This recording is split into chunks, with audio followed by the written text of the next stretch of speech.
Today's lesson will focus on the age of new imperialism and correspond to section 6.1 in your textbook. The first term you need to understand for this unit is imperialism. Imperialism is the policy of one country's political, economic, or cultural domination over other lands and territories.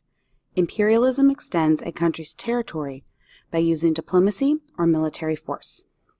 The Age of Discovery, or Age of Exploration, what we learned about in Unit 2, was the first round of European imperialism, in which the main imperialist powers were Spain, Portugal, and the Dutch.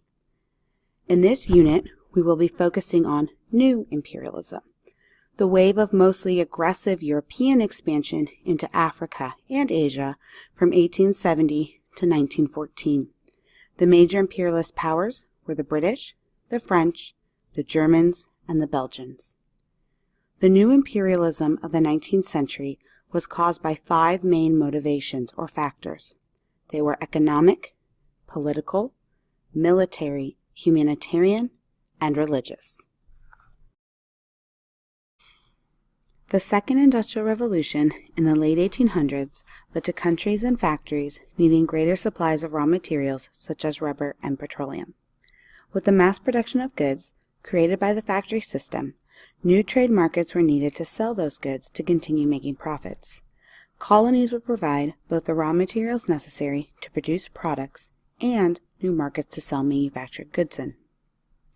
Investors at this time also saw great promise in new colonies, as they could invest in new mines and opportunities abroad. On the political and military side, with the invention of steamships, navies now needed more refueling stations than with previous wind-powered vessels. Colonies would provide refueling stations for European powers. At this time, having a vast overseas empire was prestigious and a sign of a country's power, leading to many countries competing for colonies to add to their growing empires.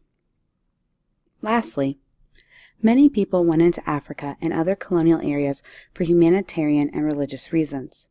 The main group at this time were missionaries who were trying to spread the Christian faith and bring the blessing of Western civilization to peoples they saw as inferior or uneducated.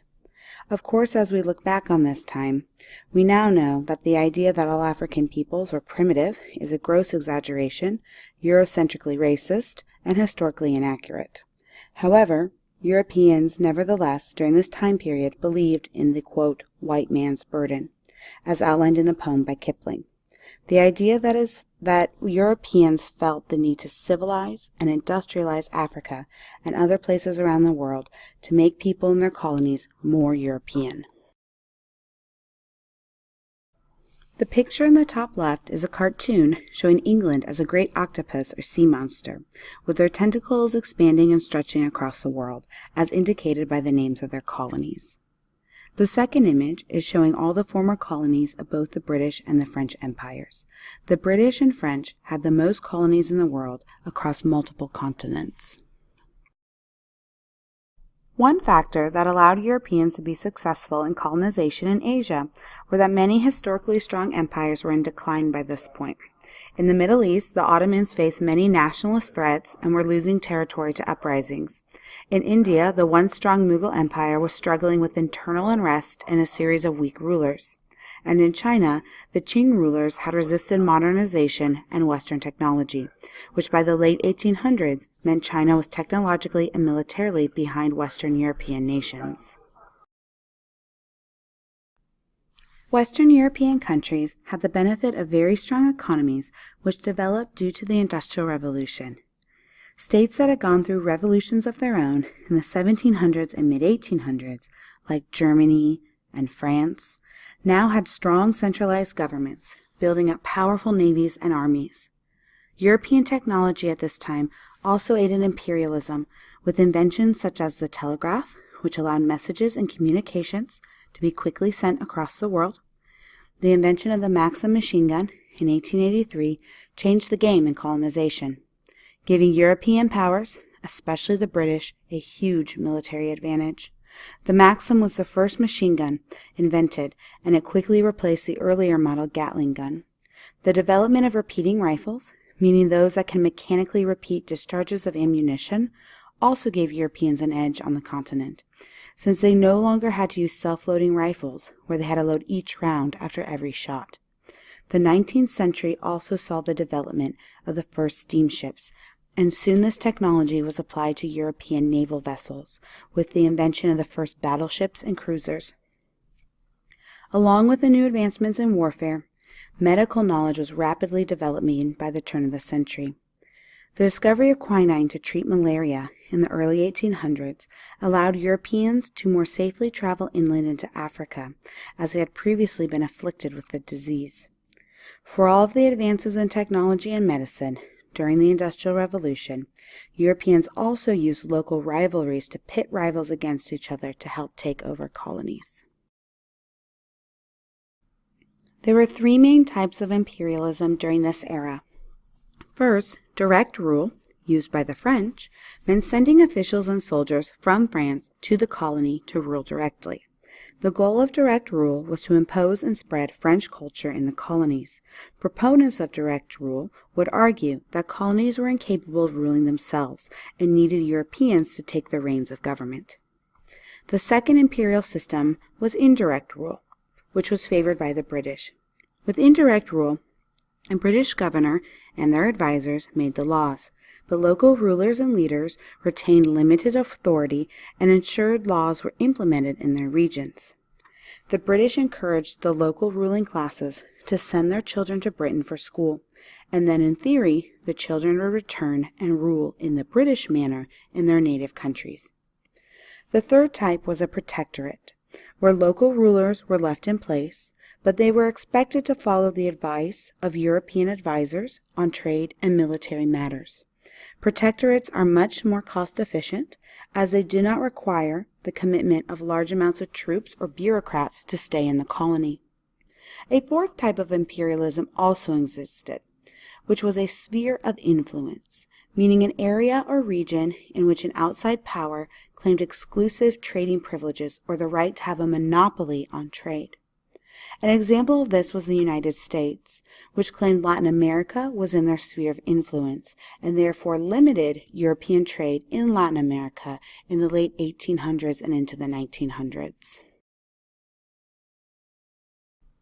Imperialism had three major impacts. First, political changes. When Europeans colonized, they imposed their legal systems and created governments to reflect European values and desires over native needs. European nations also drew new artificial borders that often split ethnic and cultural groups. They lumped people together who shared no heritage without any consideration for the impacts on the native people. Second, economic changes. Since colonies were expected to be profitable, this led to extreme exploitation of natural resources, and Europeans only investing in profitable endeavors like mining and cash crops like rubber or cotton, leaving former colonies dependent on international markets to sell their raw materials. Meanwhile, sectors in food production and other not as profitable areas were often discouraged or even banned, which will have a major repercussion when colonies began gaining their independence. Thirdly, there were social and cultural changes. Due to colonization, there was a breakdown of traditional culture, and people began moving from their villages and traditional regions to take jobs in mining and other resource areas that Europeans had developed.